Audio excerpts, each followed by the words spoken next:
Kama. Nyabenda. Hewe. Kushaje tuvuye. Hewe na kurufise sha. Na ko suragaragara. Banaze ko nimukuje hanze. Tuvuye kugura agakarata ka Fièvre jaune. Kuko mu mapuro z'ingendo negereza kubanda gafise. Rahira none ugakuye he? Kwa manyanga. So ko ibintu kumayera muke kandi bizimbutse sha. Kama ndakubwiza ukuri uribwe.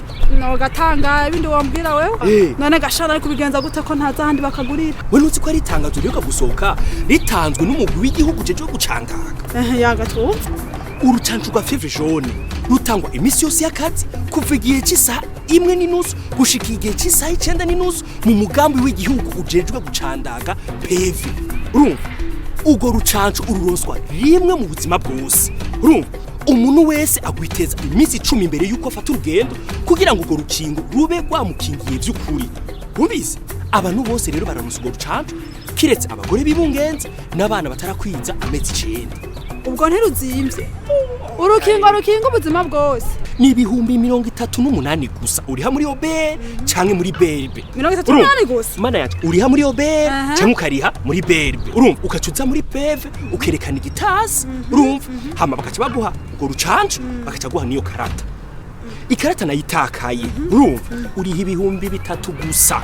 Aho nyine muri obere cyangwa ukabiriha muri berbe. Urumva ukacuza rero bakakurabira mu bitabo cyangwa bakakurabira mu mashini nyabwongo yuko amazina yawe arimwo n'ubundi waragwiteje. Yewe nyabe. Elaga ndibwe wa muhungu we. Ibihumbi 38 gusa. Merije gutanga 50. Atanu rucanco naronse. Aho wagize imana ko twahuye. Aho wari kuzofatirwa ku kibuga cy'indege.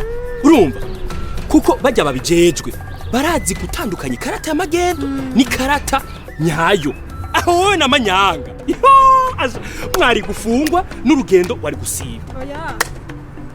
Hewe. Sawa.